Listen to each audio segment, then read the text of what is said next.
Here's Brody Brazil. Okay, let's move on to what I think and who I think could be an X factor for Oakland, and that is Esteury Ruiz. This kind of needs a little bit of just reminder, and not explanation, but more reminder. You know, when Sean Murphy got traded to Atlanta, everybody immediately looked to Atlanta and said, well, what are the A's getting in return? But don't forget, this was a 3-team trade between Oakland, Atlanta, and the Brewers. And what the A's got from Milwaukee is Esteury Ruiz. So in a way, I say X factor like he might sneak up on people this season. People are also going to have to do the research and say, now, where did we get him from again? Because it's easy to forget. Everybody thought, well, Murphy to Atlanta, what's Atlanta giving back to Oakland? Yeah, don't forget, Milwaukee was a part of this deal too. Saw him in spring training, just like he drips athleticism. I mean, he looks fast just standing there.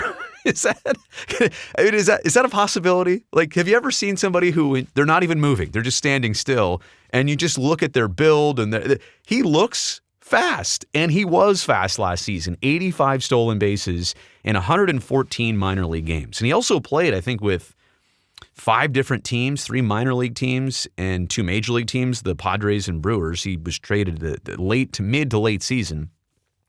But just like take 85 stolen bases for just a second. Now, I realize that's a lot. That's a ton. But that's also minor league baseball. What if you even got half that amount? Now, I realize he's got to play a lot. He's got to get on base a lot to have a chance to get those swipes. But when was the last time the A's had a 40 base stealer? When was the last time the A's even attempted to steal 40 bases? You know what I'm saying?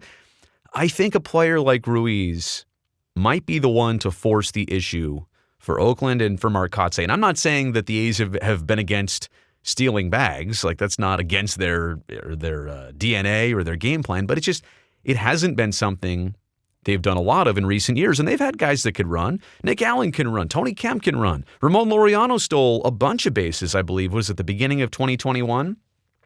But they just don't always give him the sign to run. That's not the sign, by the way. They don't always give him the sign to run.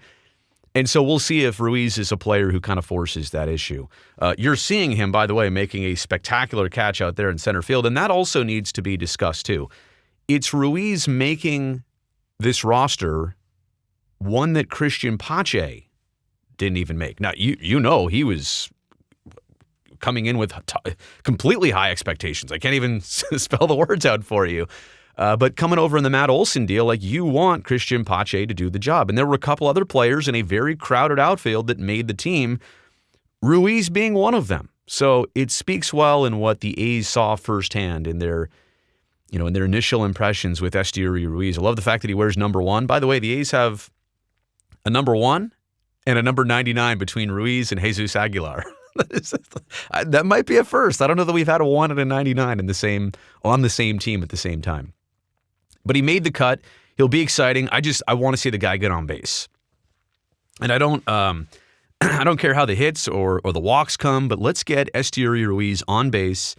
Let's have him patrolling the outfield. I mean, with him and Laureano and whoever else is going to play outfield, I'm assuming, left field might be the open spot. You could have a very, very talented and athletic defensive outfield for the Oakland A's. Esteury Ruiz, I think, is my top X factor.